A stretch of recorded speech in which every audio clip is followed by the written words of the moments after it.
teorik ilə praktikanı, xüsusilə də aranızda sahibkarlıq fəaliyyətinə məşğul olmaq istəyən insanların biznes ideyaları üzərindən bugünkü təlimimizi davam etdirəcəyik. Ona görə biz bilənki formatdan fərqli olaraq bugün belə stol arxasında əyləşməyi daha məqsəd uyğun hesab elədik. Hər birimizin qarşısında olan ağ kağızlar üstündən ötərdir ki, siz müəyyən qeydlərinizi aparasınız və sonradan biz daha çox yeni biznes qurmaq istəyən tədbir iştirakçılarının ideyalarını praktik cəhətdən müzakirə edək və onun ideyasını hazır bir biznes plan halına gətirək ki, nə dərəcədə bu ideya bunun üçün aktualdır, bunu reallaşdırmaq mümkündür, yoxsa bu sadəcə olaraq bir arzu olaraq da qalmalıdır. Bunun gerçəkləşməsi real görünür. Biznes ideya və biznes planın hazırlanması bizim mülkü təlimimizin əsas mövzusu, əsas məqsədi ondan ibarətdir. Biznes ideya necə yaranır, hardan yaranır? Bununla bağlı onu qeyd edə bilərik ki, hər bir sahibkarlıq subyekti üçün biznes ideyanın yaranmasının müxtəlif səbəbləri olabilir. Bu, yaşadığı ərazidə və biznes subyektini təşkil edən şəxsin ehtiyaclarından yarana bilən ideya kimlə meydana çıxa bilir və cəmiyyətdə aparıcı trendə çevrilmiş bəzi xidmətlərin və bəzi məhsulların aldı-satısından yeni biznes subyekti yaratmaq istəyən şəxsin bu sahəyə olan həvəsi və marağı səbəbindən də istiqamətdə yeni təşəbbüs, yeni ideya yarana bilir. Ona görə də bu məsələlərdə fərdi yanaşma olduqca vacibdir. Bugün biz çox istərdim ki, bunu iştirakçıların hər biri öz üçün qeydiyyatına aparsın. Sanki yeni bir biznes yaradılması haqqında düşünürük və biz sizin biznes ideyanızı müzakirə edəcəyik. Və bunu müəyyənləşdirərkən də mən çox istərdim ki, bir əlinizdəki vərəq üzərində üstəgəl işarəsi çəkəsiniz, biraz böyük əziyyətdə. Üstəgəl işarəsi.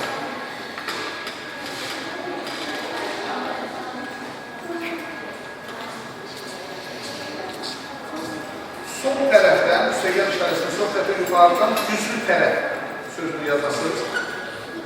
Güclü tərəf. Sağ tərəfdən zəif tərəf. Güclü tərəfin altından imkanlar, zəif tərəfin altından isə risklər.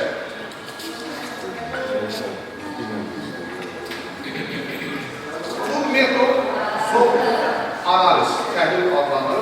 Keçən SWOT analiz təhlil, SWOT təhlil analiz.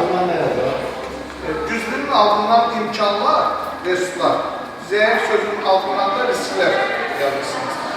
Keçən əsrin 60-70-ci illərdə təqribən tarixdə Avropada xüsusən ilkin yaranışı biznes çevrələrdən olan bir təhlil metodundur. Amma bu metod o dərəcədə uğurla alındı ki, o qədər belə deyək də effektiv bir metod oldu ki, özünü qiymətləndirmə baxımından.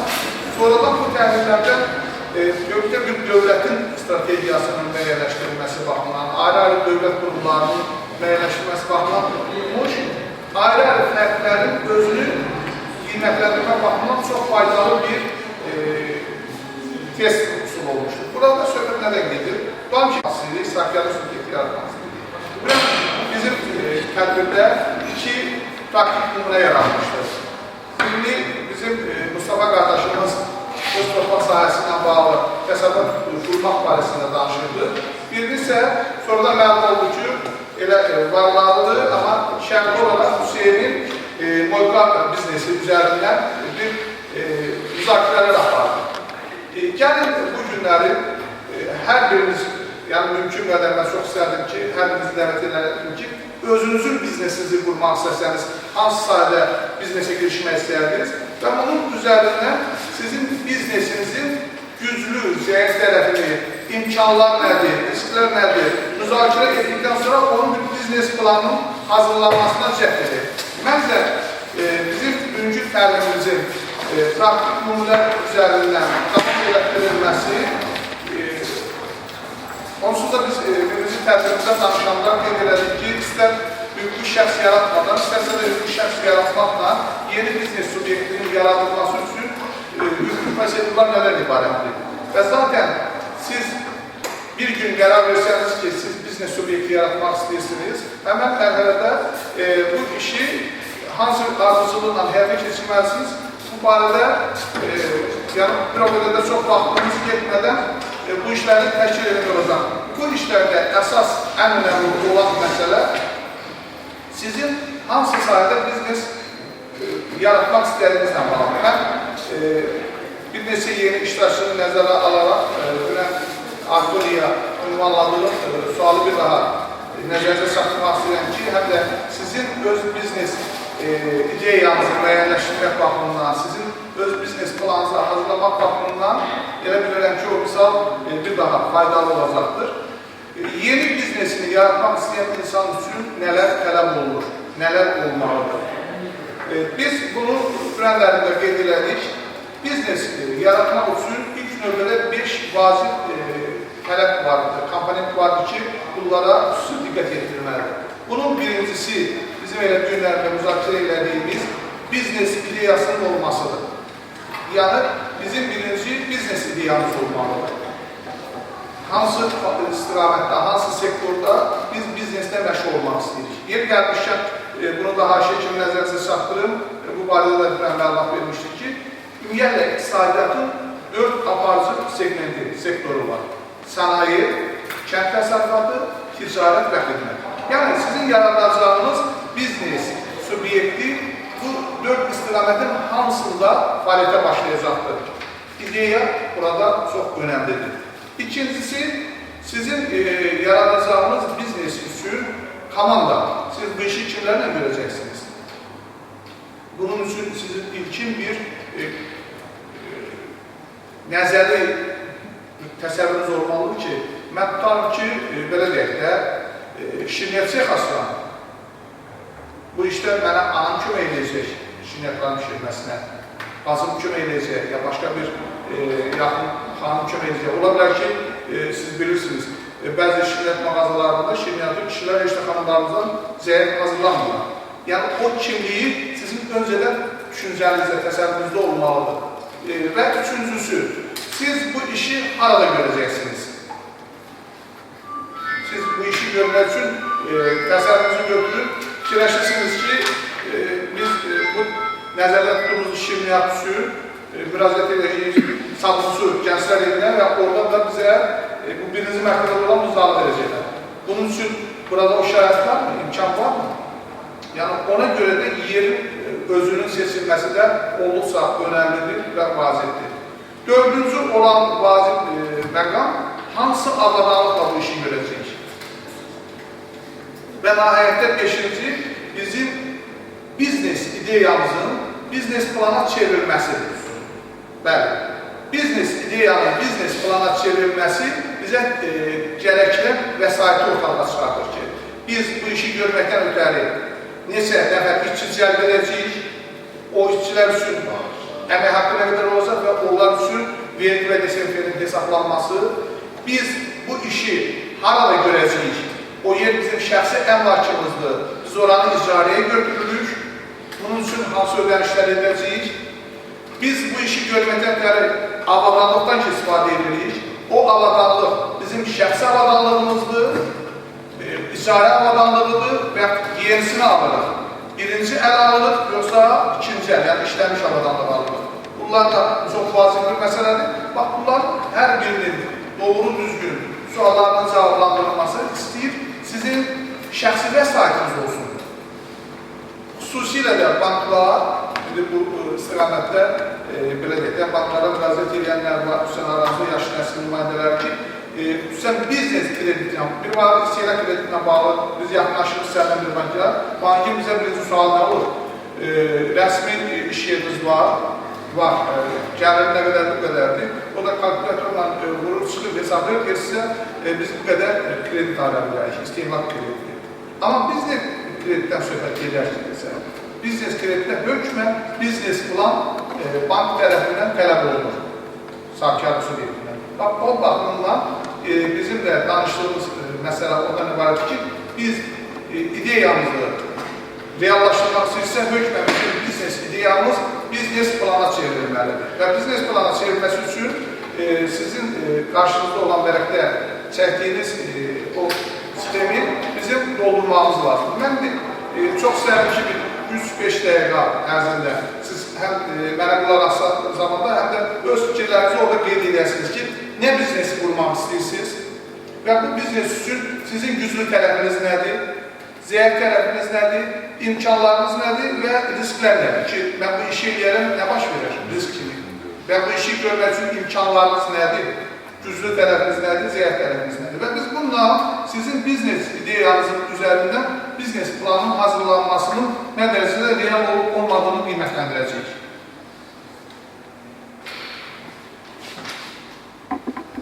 Hər kəsin fikri özündə olsun deyə bir neçə dəqiqə mənə elə gəlir ki, fasiləyə ehtiyac var. Ondan sonra biz bir sizin təbii ki, hazır olanların hazırladığı bu analizin üzərindən onun biznes ideyasının biznes plana çevrilməsi reallığını qiymətləndirəcək.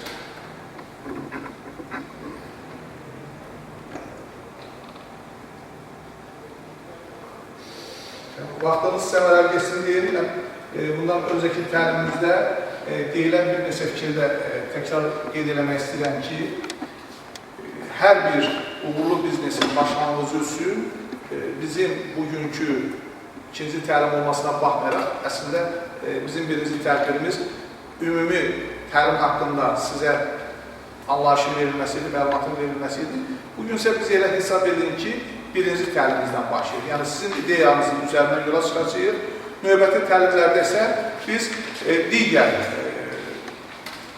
biznesin qurulması, uğurlu alınması üçün mövzuları müzakirə edəcəyik və xüsusən də mən sizi əmin etmək istəyirəm ki, aranızda kimlərsə real bizneslə məşğul olmaq istəyəcəksə, bizim bu təlimlərimiz onun üçün stolüstü kitab deyirikdə bir mövzu ilə məşğul olarkən əlinin altında çox sağlam bir mənbə olacaqdır və əminəm ki, o biznesə başlayarkən də bizim bu təlimimizi minnətdarlıqla xatırlayacaqsınız və bu işi təşkil etdiyi üçün həm Habil bəyə, həm də Habil bəyin bu layihəsini maliyyələşdirdiyi üçün Azərbaycan Respublikasının qeyri-hökumət təşkilatları Dövlət Dəstək Agentliyinə öz təşəkkürünüzü bildirəcəksiniz və bir təlimçi kimi bizim də fikirlər işinizə yarayacaqsa, yəqin ki, bizim haqqımızda da xoş fikirdə olacaqsınız. Yekunlaşanlar olacaqsa, biz bir dinləmək istəyərik. Özünüzü təqdim edin və biznes ideyanızı təqdim edin, sonra davam edək. Mən Cümhur Qənizlərdə, Kimya-Biologiya Respublika Təməli bu 2 məzunuyam. Mən əslində kafe shop açmaq istəyirəm. Azərbaycanda yetəri qədər çox deyil, amma daha fərqli bir cür açmaq istəyirəm ki, məsələn, kafe shopun içində qadınlar üçün ətirlər olsun, parfümlər, aksesuarlar, belə deyək də, daha müasir gənclərin gəldiyi bir yerin olması istəyərdim. İşdə düzgün tərəflərim odur ki, bu həm aksesuar aləmində olsun, həm parfümdə, həm də kafe shop aləmində yetəri qədər bu işlərdən başımı çıxmalı, yetəri qədər... Nə qədər təcrübəniz var? Nə qədər təcrübəm var? İşləməmişəm bu haqda, amma məsələn, özümün parfüm stendi var, evdə daha doğrusu da, yığıram. Aksesuarlarım da həmçinin özüm alıb yığıram. Anlayışım var, məsələn, baxan zaman bilərəm ki, bu parfüm olsun, bu aksesuar olsun. Məsələn, aksesuardan götürək, bu qaralarmı, paslanarmı, paslanmazmı, çelik deyək də, elədirmə, elə deyilmə. Parfümlər olsun, qalıcılığı olsun, qalıcılığın artırılması olsun. Yəni, o işlərdən başını çıxar. Kofelər olsun ki, daha... Çox üzrəm, adınızı bildirin. Gülnaz. Gülnaz xanım. Sizin bax bu danışdığınız mövzuda kimsə belə deyək də bir yol göstərəniniz var, yoxsa siz bunları xüsusən indiki dövrdə internet üzərindən daha çox paylaş etmeniz mümkünlüklər? Özünüzün belə deyək, müəllimsiniz, yoxsa bu işdə sizə bir müəllimliyindən var, yol göstərən var? Daha çox onlayn internetlər, YouTube-dan baxıram, yəni maraqlanıram. Amma belə əsasən özüm bu yolda irəliləmək istəyirəm. Amma indi üçün düşünmürəm. Son 5 il ərzində daha... Növbəti 5 il, belə deyək. Amma növbəti 5 il ərzində daha da bu işlə inanıram ki, yaxşı olacaq da.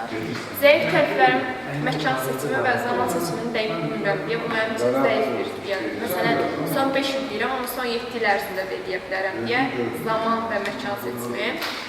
İmkanlar maddiyyat cəhətdən olsun ki, bilirəm, ailəm olsun, həm gələcəkdə məsələn işləsəm, öz büdcəm olsun.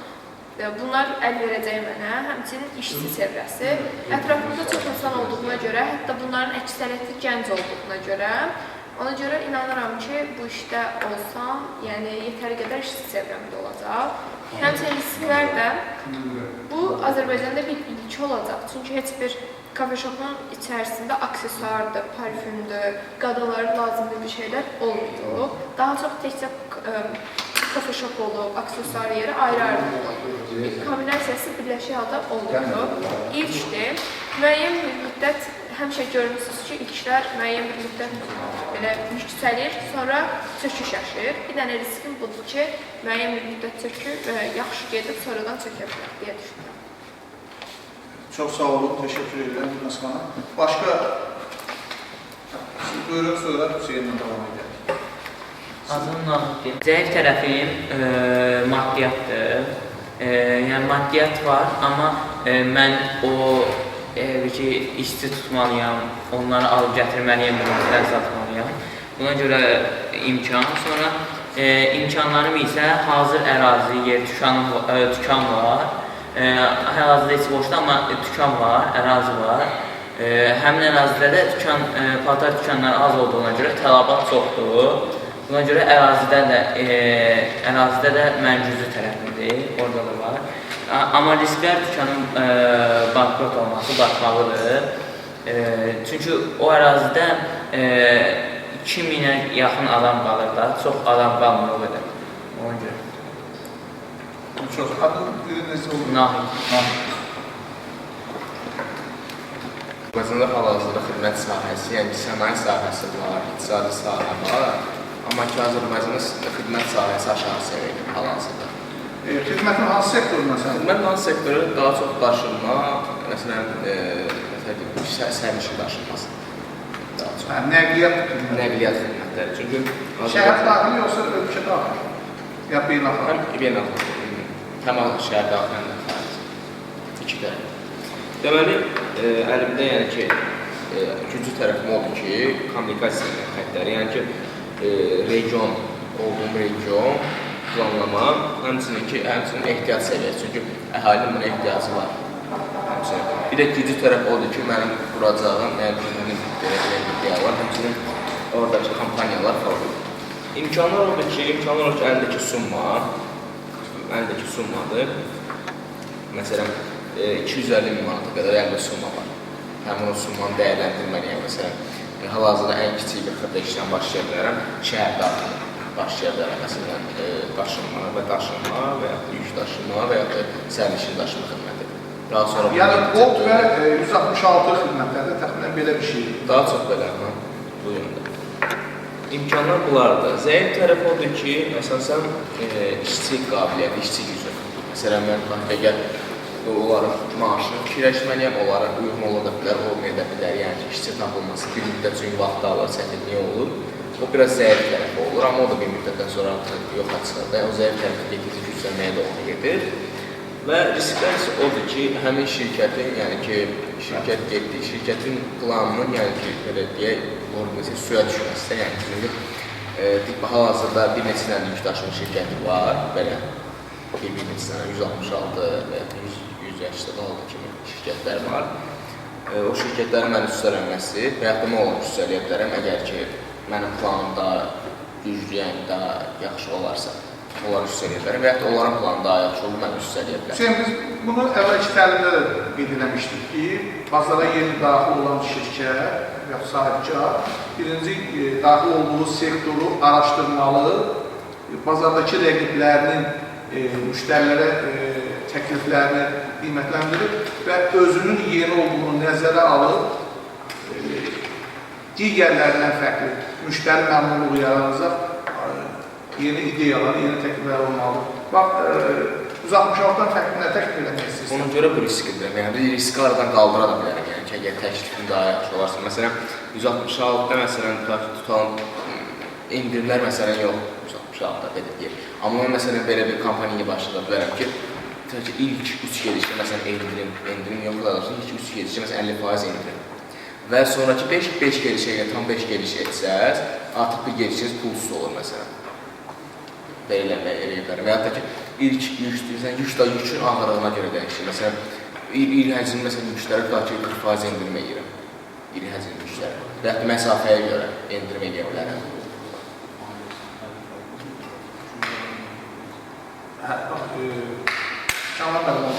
Kamran müəllimin də sualına ibarətdir ki, endirimləri edirsiniz müştəri qazanmaq üçün. Amma onun həm də belə deyək, zərər etməmək ötəri, hətta bir söz verir ki, riskli tərəf olur ki, bu mağaza bir dəfə bankrot olur.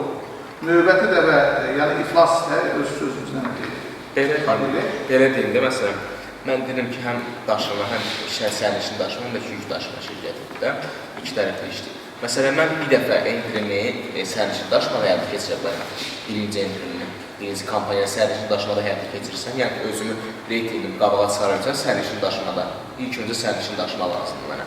Artıq bu sərnişin daşımada reytingi qabağa çıxdıqdan sonra yük daşıma ərsəyə çıxara bilərəm və ərsəyə çıxardan yük daşıma xidmətdə artıq ikinci dərəcə sala bilərəm və ondakı yeni bir kampaniya yarada bilərəm.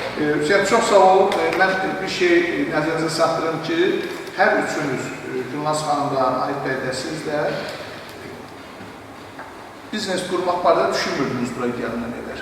Sizə bu sual burada verildi və sizin bu suala ilkin cavabınızdır və mən deyərəm ki, sizin hər üçünüzün cavabı sizin sabahların biznesə başlamağa vacib olan şəklərdən biri cəsarətdir. Bu cəsarətiniz təqdim olmalıdır. Bəli, yox, risklər nəzərə alınmalıdır. Biznes riskləri öz yerində, amma siz bir ideyanı gerçəkləşdirmək baxımından cəsarətinizi mən təqdir edirəm və inanıram ki, inşallah xüsusən də mən danışıqlarımızdakı müsbət çağrılarını da bilməsəm ki, Gülnaz xanım bildirirdi ki, növbəti 5 ildəmi, 7 ildəmi təbii ki, bu işi görmədən öncə əslində bizim bir-birindən ayırdığımız mövzular, təlim mövzularını biz hər dəfə təkrar o mövzuya dönüş edəcək, çünki bunlar bir vahidin hissələridir. Hökmən biznesini müəyyənləşdirmək istəyən şəxs bazarın marketingini aparmalıdır. Bazarın marketingini aparmalıdır. Bilməlidir ki, bu məhsul bazarda nə dərəcədə alıcı özünə cəlb edə bilər və mövcud bazar konjunkturasında ciddi rəqibləri kimlərdir və onlardan fərqli hansı məhsulu və ya xidməti o alıcılardan, müştərilərdən və ya buradakı məsələn, tutaq ki, mənim qonşu şirkətə gəl ki, iflas olursa, ya ki, iflas edildiyində, həmin onun iflas olma səbəbini araşdırmaq da olar ki, yəni ki, sonradan özüm də onun kimi, yəni ki, onun getdiyi yolda getməyim də, yəni, çünki bəlkə o da mən istədiyim yoldan gedib, məndən öncə gedib o yolda, ona görə baxım, iflas oldu. Onu da araşdırmaq olar məsələn. Sadəcə yaxşı tərəfi yox, məncə pis tərəfi araşdırırsan. Sağ olun. Sizi də dinləyək, sonra yeni biznes ideyalarla dinləyək. Məncə ondan maraqlı var. Daha belə müasir gənclərin istədiyi yöndə getmək daha doğru olar. Məsələn, müasir gənclər nə istəyir? Mən məsələn, getdiyim, risk aldığım şey, istədiyim şey daha çox gənclərə xitab edir də. Eləcə də senin dediyi kimi, yəni cəmaət nə istəyir fikri bizim üçün əsas olmalıdır. Məsələn, cəmaət nə istəyir? Bütün hallarda. Biznes daha amansızdır. Başqa sektorlarda, belə deyək, güzəşt imkanları... Müştəri məmnuniyyətləri görülməkdir. Bəli. Doğru. Buyurun, siz də işte... Mənim bir dənə sualım var idi. Bu proses, məsələn, slot analizi, daxili proseslər üçün, analiz etmək üçün siz demişdiniz ki, məsələn, bazar araşdırması, onlar üçün xüsusi bir analiz yolu var. Bazarın öyrənilməsi ilk növbədə siz müəyyənləşdirsiniz, hansı sektora girmək istəyirsiniz. Və ondan sonra ölkəmizə tutan Hüseynin dediyi Gülnaz xanım dediyi yenilikdir. Nihat bəyin dediyi son dərəcə qarma-qarışıq sektordur. Yəni orada bazarın marketingi o qədər belə deyək də bizi yaxşı yerə çıxartmayacaq. Biz burada daha çox konkret ərazidən yola çıxmalıyıq. Tutalım ki, bura Sabunçunun dəmir yol ərazisi adlanır, yoxsa necə gedəcək? Dəmir yol stansiyasında paltar mağazasının olması nə dərəcədə effektivdir? Yəni, Necə hal-hazırda paltar mağazaları daha effektivdir? Yox, üzr istəyirəm, nə demək istəyirəm, adınız necə oldu? Cavabın sualına cavab verməsəm ki, yəni hər bir fəaliyyət özünə selektiv yanaşma. Amma Hüseynin təklif elədiyi iş istər-istəməz o marketing tələb edir. Bu baxımdan, yenə deyirəm də, hər bir sahəyə yanaşmada fərqli olmalıdır. Sizin biznes fərqlidir. Restoranla bağlı xidmət sahəsidir. Demək, güclü tərəfləri birləşmə, yəni məkan yerləşdiyi yer yola yaxındır və insanların çox... Belə bir yeriniz var, siz artıq yer müəyyənləşdirmişsiniz. Yəni orada insanların trafiki yüksək, yemək müxtəlifliyi sahəsidir, yəni müxtəlif qida növləri var. Milli mətbəxli yoxsa? Qarışıq. Hansı ölkələr? Məsələn, İtaliya, Fransa. Tutalım, sizin bu yerinizi biraz da dəqiqləşdirin. Harada nəzərdə tutursunuz? Onu konkret müəyyənləşdirmək. Sadəcə... Mən niyə bu sualı verdim? Tutalım ki, siz stansiya Sabunçuda yaradırsınız da bu restoranı. Burada İtalyan, Fransız... Tələbləri uyğun olur. Hə, yəni bax, mən ona görə deyirəm ki, yerə görə doğru edirsiniz. Amma bu açılsa Səri şəhərdə və şəhərin digər mərkəz hissəsində siz kifayət qədər... Məsələn, qaynanan restoranı, bütün turistləri maraqınıza görürsünüz. Ən əsas milli yeməklərimiz orada. Buyur. Sonra yarı kurs, məsələn, bəzi insanlar olur ki, qiymət yuxarı olduğu zaman yarı kurs istəyə bilirlər. Belə bir şans onlara verə bilirik. Sonra ISO 9001-2011 qeyri idarəetmə sistemi sertifikasiyası var. ISO 2022 sertifikasiya qida təhlükəsizliyi bunların sahəsi. İmkanları əlavə olaraq ona yaratma olmalı. İstiqamət müxtəlifliyi, yemək idarət ilə əlavə, məsələn, kofe və xüsusi istirahət imkanları limitsiz şəkildə. Zəif tərəfləri patiosu yoxdur. Yəni, məsələn, giriş hissəsində yer yoxdur ki, çöldə otura bilsinlər açıq havada. Riskləri isə qlobal xəstəliklər, məsələn, korona yaranmışdı da, bunu kompensasiya etmək üçün onlayn çatdırmalar edirlər, amma bu təbii ki, aşağı salır inkişafı, maliyyə baxımından da. Və ya Brand restoranın hər hansı bir filialının bizim restoranın yaxınlığında açılması ki, o daha tanınır və insanları özünə cəlb edir. Çox sağ olun. Teşekkürler. Başka fikir olan? Hanımı da dinleyeyim. Sizin adınız necə oldu? Nurcan. Buyurun Nurcan. Ben deməli Söydəs haqqında istəyirəm. Çünki Söydəs güclü tərəfli bazarlarım var. Üzr istəyirəm, siz işçi olmalısınız, yoxsa biznesini qurmalısınız? İşçi. Yəni, Şəxsi olaraq, personal olaraq. Hə, yox da ona görə bizim bugünkü təlimimizin məqsədi sizin öz biznesinizi qurmana bağlı, amma siz davam edin, fikrinizi çatdırın. Siz dinləyin. Bazarlarım var, özümə idarə etmə, özümə güvən və yaxud da özümə qarşı inam. Bunlarda məsəl üçün, sədə belə bir şeylər var ki, istirahət edir. Nə dərəcədə soyuqqanlısınız? Soyuqqanlısınız. Məsəl üçün, belə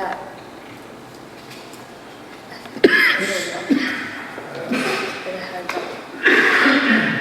Panik vəziyyətə düşməyəlik. Yəni, ekstremal situasiyada, bax, Allah dünyasını dəyişənlərə rəhmət eləsin. Siz dekabr ayında Azərbaycan təyyarəsinin qəzaya uğraması və o hadisənin qəhrəmanı kim oldu? Hökməliyeva. Hərbi Hükümətanı, Allah rəhmət eləsin. Yəni, bu baxımdan soyuqqanlılıq məsələsini Bəli, ona görə. Çünki orada həm hissədə biraz təyyarədə idarə etmədən asılıdır, pilotlukdan asılıdır. Çünki pilotlukda hərdən qəzaya uğra edilər, uğramayacaqlar. bir neçə səbəbdən ola bilər də bizim o təyyarələrin vurulmasının indi daha açıq-aydın danışılır ki, bu təxribat idi.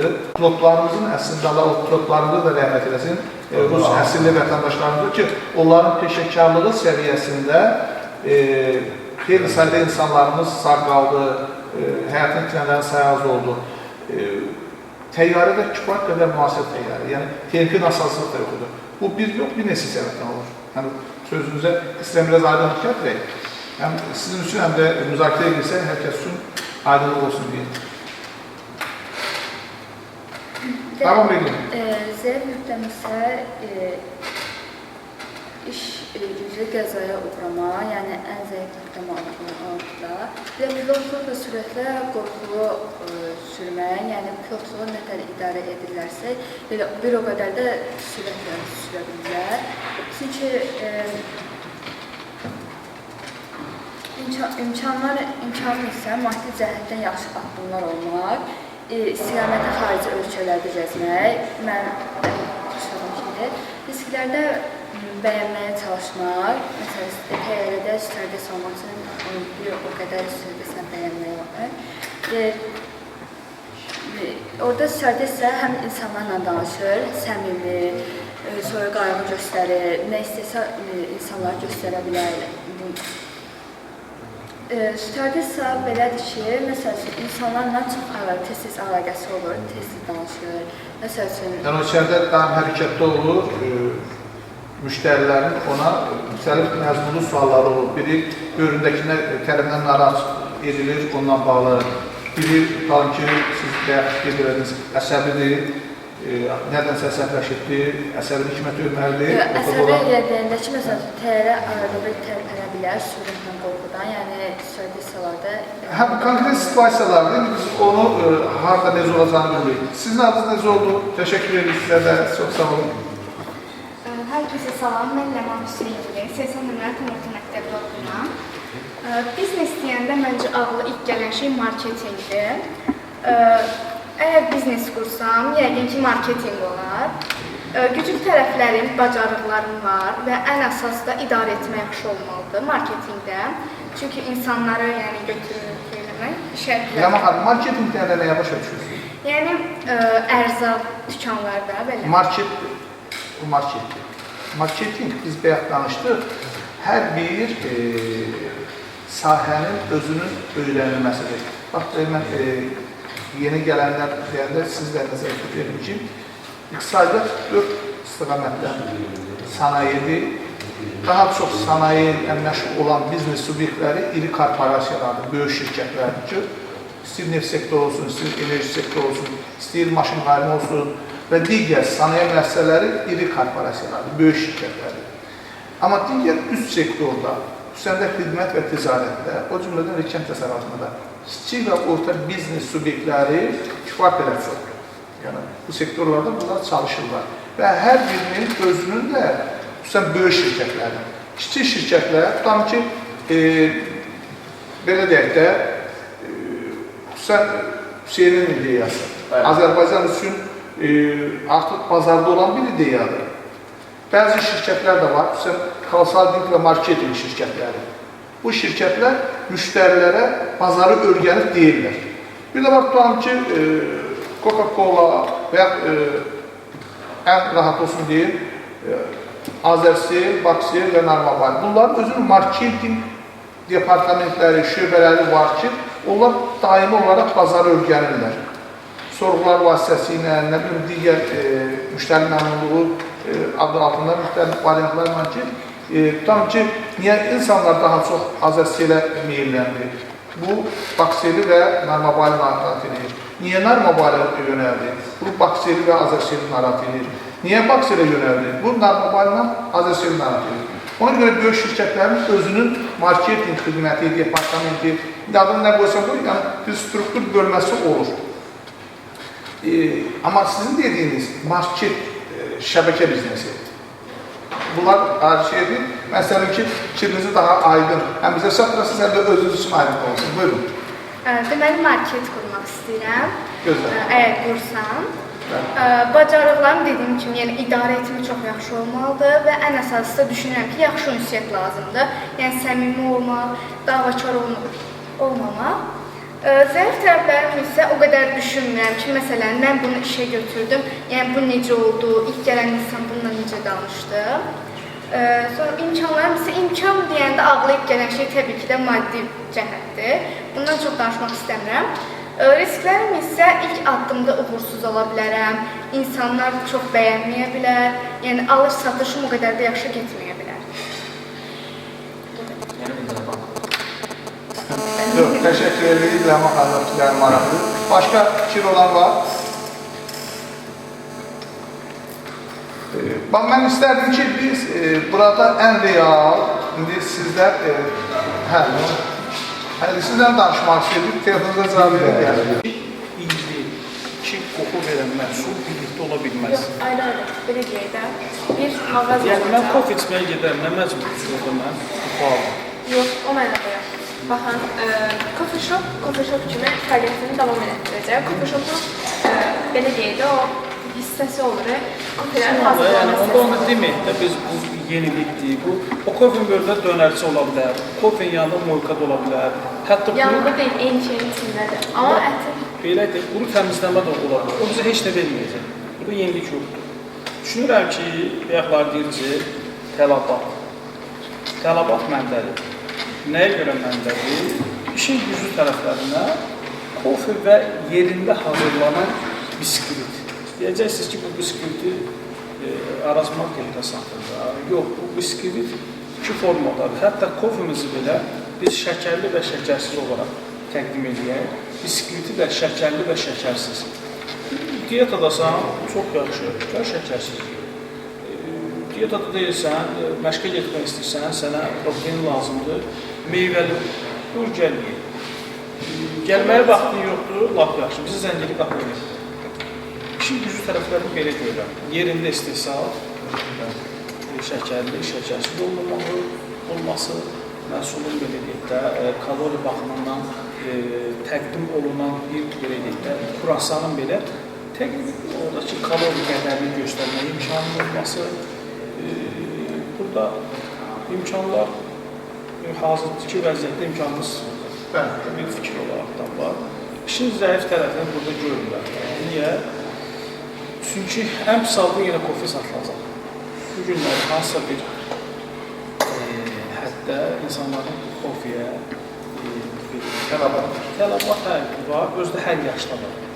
Mən də tez-tez gedirəm və hər yaşda davam görürəm. Gənc nəsildən çox orta yaşlı nəsil və daha yaşlı nəsil gəlir ki, niyə? Daha prestij və daha sakitçilikdir. Orada dincəlməyə gəlir. Mədəniyyət formalaşır. Riskli tərəfi demək olar ki, görmürəm. İşin zəif tərəfi odur ki, burada yaxşı reklam, yaxşı təbliğat, bazarda yeni olduğu üçün təbliğat maşını olmalıdır ki, belə deyək də, bu hamı tərəfindən bəyənilsin yox, bilinsin. Bilinəndən sonra artıq bunun bəyənilib yaxud da bəyənilməmək məsələsi artıq alıcının öz xiyarına qalacaq. Yaxşı məhsul olacaqsa, bəyəniləcək. Yaxşı olmayacaqsa, təbii ki, bəyənilməyəcək və belə gedək, sübuta doğru gedəcək. Bu fikir olaraq da mən də belədir və müəllimə də, Abim müəllimə də bildirmişdim ki, belə bir konseptdə bir şey eləmək istəyirəm. Bunun üçün qalaca dəstək lazımdır. İnşallah. Mən Kənan müəllimə təşəkkür edir. Frənki kəndimizdən məsələni xatırlatmaq istəyirəm ki, bəzi yetki fayda sahələri var ki, orada brendinizin yaradılması və sosial şəbəkələrdən istifadə olunursa faydalıdır. Bax, bu biznes üçün o keçərlidir. Siz özünüzün brendinizi yaradırsınız, o brendlə sosial şəbəkələrdə xidmətinizi və ya məhsulunuzu tanıdırsınız və oradan artıq sonradan göstərsiniz. Bax, bugün xüsusən TikTok şəbəkəsi bu sayədə çox irəlidədir. Bəzən ehtiyac olan elə məhsullar var ki, onların alışı üçün TikTokda o sözü yazıb, axtarış görsən onlarla o məhsulu satan şəhərin müxtəlif yerlərinə mağazalar var, telefon nömrələri qoyulur və sən rahatsızlıqla Əhmədlidən durub Yasamağa gedə bilirsən və əks istiqamətdə ki, yerini bilirsən axı, orada mağazanın ünvanı yazılıbdır, telefon nömrəsi qoyubdur. Sən bununla həmin məhsul əldə edirsən. O baxımından brend və sosial şəbəkələrdən, yəni biznesin onlayn bizneslə inteqrasiyası olduqca vacibdir, xüsusilə bu tip sektorlarda. Təşəkkür edirəm, var olasınız. Biz Mustafa müəllimin biznes planını mənə elə gəlir ki, müzakirə eləsək daha maraqlı olar. Bu heç də o demək deyil ki, sizin ideyalarınız maraqlıdır. Sadəcə, bayaq dediyim kimi, bir dənə Kamran müəllim, Halil müəllimlə danışıb ki, öncədən belə bir fikir var. Sizdə isə bu ideya burada yarandı. Bugünə qədər o sizin daha çox arzunuz olubdu, hobbiniz olubdu, amma bugün o barədə ilkin düşündünüz. Amma mən əminəm ki, siz bu tədbirdən sonra da bir müddət burada danışdığınız ideyanı inkişaf elətdirsəniz, çox yaxşı bir biznes plan həddinizdən onu inkişaf elətdirə bilərsiniz. Mustafa qardaşımızın torpaq sahəsi var. 9 hektardır da bura? Yox, 0. 90 son. Torpaq sahəsi var, Maçdağı ərazisində orada. Və həmən ərazidə bir kənd təsərrüfatı təyinatlı bizneslə məşğul olmaq istəyir. İndi bunun üçün planınızda nə var? Siz danışın sonra sizə buradakı ekspertlərimizin təkliflərini dinləyək. Plan belədir ki, uzun illər mən bu işlə məşğul olmuşam. Nə işdir? Bu iş geniş, kənd təsərrüfatı çox geniş anlayışdır. Yaxşıdır, geniş anlayışı demək olar ki, hər tərəf ilə.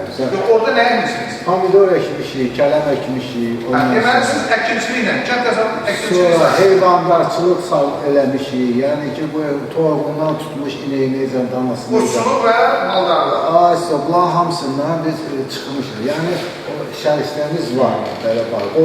Uzun sürü qoyunumuz olur, yəni ki, heyvanatımız olur, daimi. Uşaqlıqdan biz bu işlərlə məşğul olmuşuz, yəni görürük.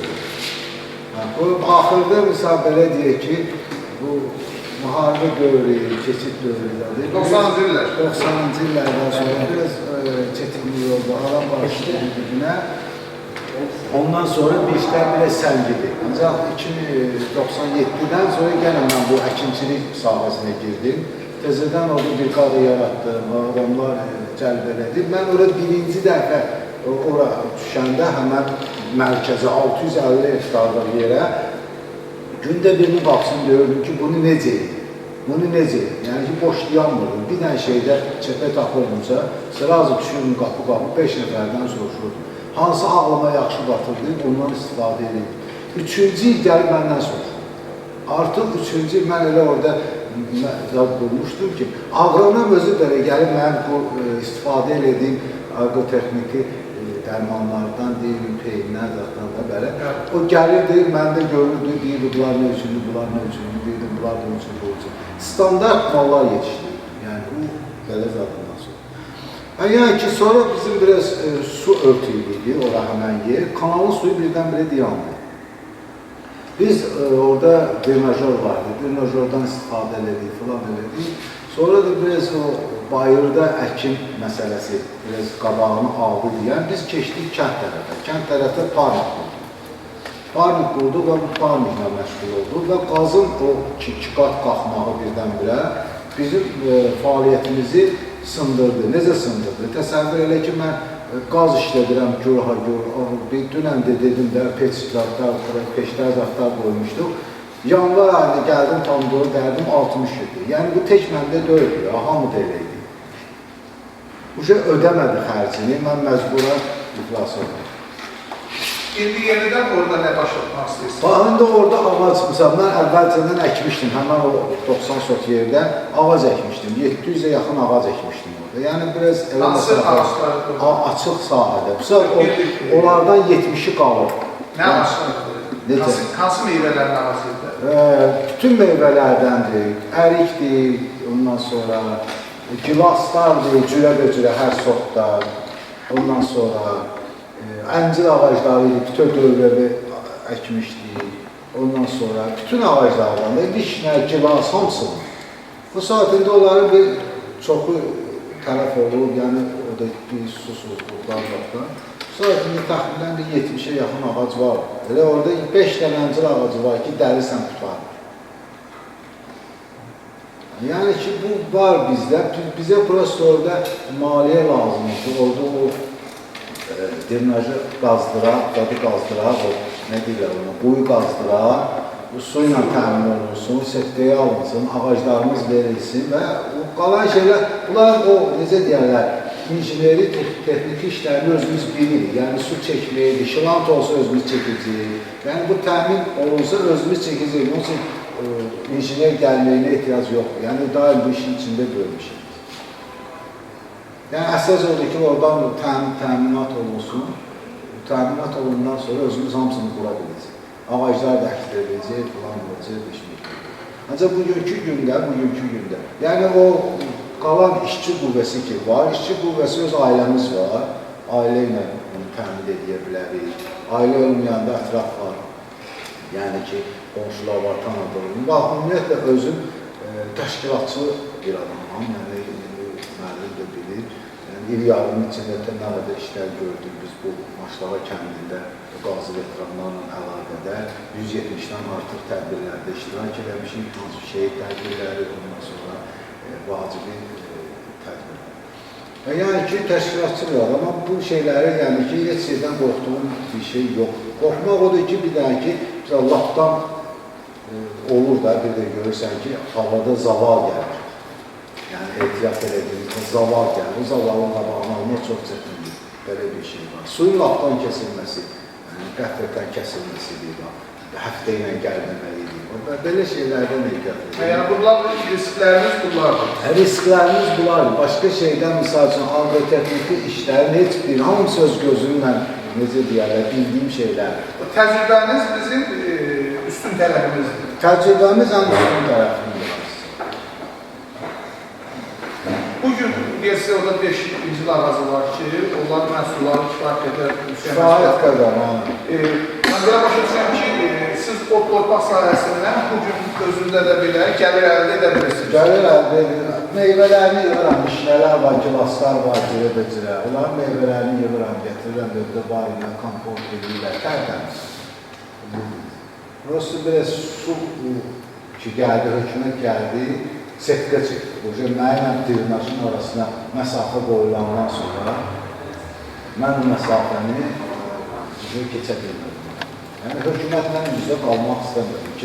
Təbii ki, orada dövlət adlarlıqdır, hər kəsin öz yeri və qalan dövlət qalasında olan torpağıdır, dövlət özü sənizdən verir də.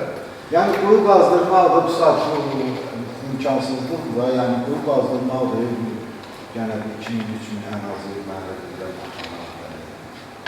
Şirin su 200 metrəmizdədir, yəni ki, şirin qazdırmaq üstündə. Yəni, şərait var, quru uğraşdırmaq, o qədər çətin bir şeydir, sadəcə bir təsəvvür. Bax, bugün orada deyirsiniz, artıq bar verən ağaçlarınız vardır. Məncə, o bar verən sahənin ağaçlarının kəsilib oranın başqa təyinatlı kənd təsərrüfatı sahəsinin çevrilməsi bir o qədər məqsəd uyğundur. Nəinki orada boş qalan ərazilərdə bağçılığı inkişaf edir. Xüsusən Abşeron torpağı üçün əncir məhsulu, həm də Abşeron ənciri adı ilə bir məşğul olan meyvəli olsun. Digər orada bağda yetişən, yəni Abşeron dilində Abşeron torpağında yetişən bol məhsullu meyvə ağaçlarından oralarda əkin prosesini aparmaq və oranı bir bağçılıq təsərrüfatı kimi inkişaf etdirmək daha faydalı olacaq. Həm də siz deyirsiniz ki, ailənin adından bağlı resur var. Xidmət və ticarətdə çox istisna sahələr var ki, şirniyyat evləridir, kiçik kafelərdir. Burada alət kimi iştirak eləmək olur. Amma kənd təsərrüfatının demək olar ki, müxtəlif sahələrində alət təsərrüfatı aparıcı işçi qüvvəsidir. Yəni, o baxımdan sizin əslində əlinizdə 99 il ticari müqaviləniz var. Sizin özünüzün şəxsi və təsərrüfatla bağlı kifayət qədər təcrübəniz var. Ərazini də biz nəzərə alsaq ki, Bakı şəhərinin mərkəzindədir. Onu da deyim sizə ki, biz özümüzdən inqibatı qurmuşduq. Özümüzdən. Xaladevikin içində. Ondan cüzə çıxartdıq.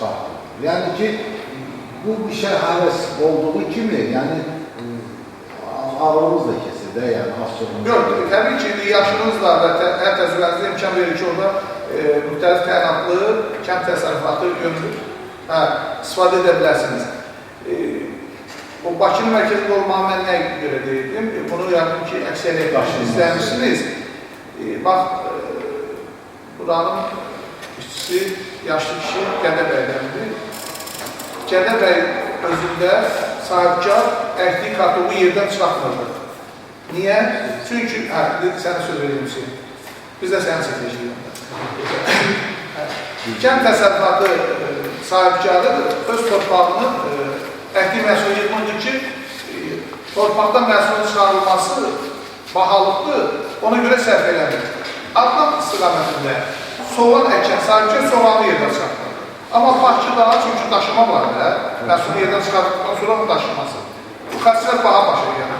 Bakının içərisində isə bu avantajlarımız çoxdur. Biz Allah qoysa növbəti dəstədə də, daha doğrusu təlimlərdə də o mövzuya qaydacağım və mənə bilirəm ki, inşallah biz Habib müəllimə qeyd elədik. O rəsmi qurumlardan gələn insanlarımızla sizin təsərrüfatınızın daha tez bir zamanda bir fermer təsərrüfatına çevirməsi üçün buradan ən real sahibkar kimi ayrılan siz olacaqsınız.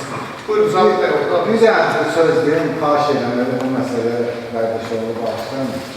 Demək, biz əvvəllərdə oradan sahədən yığırıq, yerlə pandırıq, yılda 40 kişi, 50 kişi, yəni hektar, 2 hektar, 1 hektar, hər gündə bu mal çıxırdı. Yeşiklərdə verir 13 Məmməd, Allah Məmməd var. 13 Məmməd, 8 Məmməd, 7 Məmməd. Bunlar aparırdılar, bir gün gördük bizim mallar bazarda, yaxşı-yaxşı yeşikləri düzülür, qoyulur. Neçədir, təsəvvür edib bizdən alırlar, indiki qiymətlə desək 50 köpüyə, orada satırlar manat yəni. Biz onun qablaşdırmasını birinci dəfəndən orada həyata keçirdik. Getdim o yeşikləri aldım, getirdim, gəldim, həmən o standartda məlum malları, həmən o standartlarla yeşiklərə düzdüm. Səhərə baxdım, bazarın qabağına əlimdən baxdım. Yəni, nə var ki, orada 30-40 köpük mən onu düzdüm. Təsəvvür edək ki, trayını ölçüdür qabaq. Orada, yəni ki, bu məsələlə qablaşdırma da şərtdir, düzgün qablaşdırma, düzgün mərkəzi tapmaq, satış mərkəzi. Oldu. Təşəkkür ederim. Zabit Bey, niyə sonra da Hüseyin Bey'lə yıkmışım? Əməliyyatı mükəmməldir. Yəni, bir sözün hər şey qaydasında da yüksək səviyyədə bu inhisara yol aça bilər.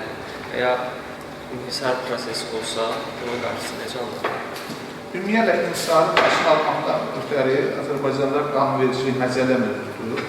İkincisi də ki, kənd təsərrüfatında elə bir sahə yoxdur ki, sən hazır ki, bazar iqtisadiyyatı işarətində orada insana mövzud olsun.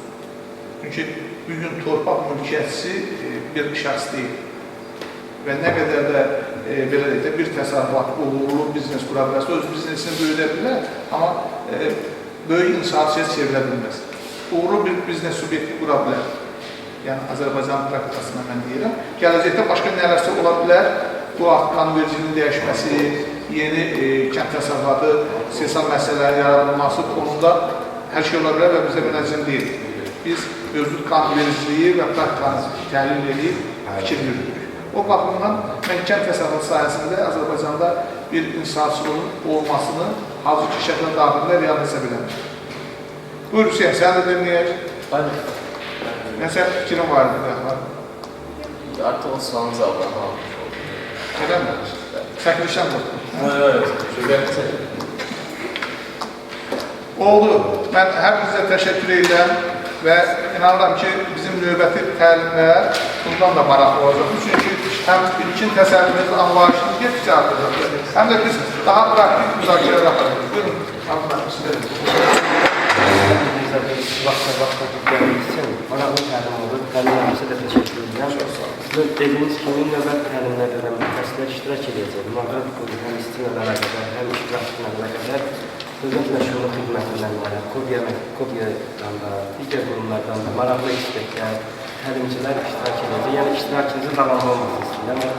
Gələn dəfə 6-cı günü burada görüşmək niyyətində. Hər birinizə təşəkkür edirəm. Gələn dəfə 6-cı. Bəli, 6 və fazla. Yəni də doğru. Təşəkkür edirəm.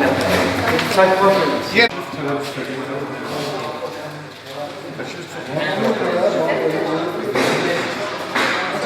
sahada ekləyən Bura bax, bura bax, bura bax.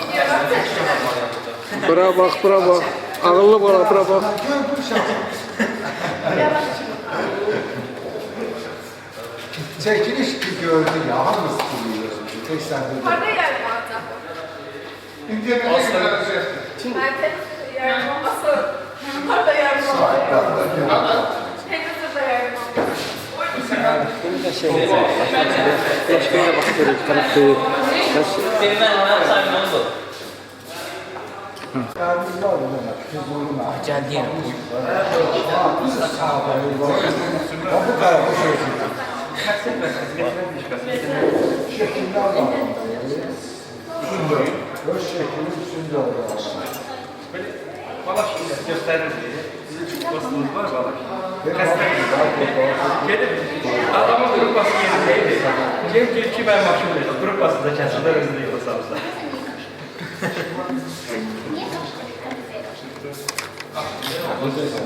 Götürmə, qoy yenə. Qarşıma bir Sana kavuşamaya bu futbol bitsin. Mən konuşamanda belə şey eləməyəcəm. Bunlardan Pulsuz verəsən deyə. Dəstəyi üçün sən. Yəni, təbii ki. Mənim üçün də burada reskret mənim şəkildə Hiç salonda bu 110'u saklamalı. 170'den yukarı kadar. Sıkıştıranlar var. Qoyurasın. Fikrə gedir. Bir qaşıq var. Sen neden? Sabahına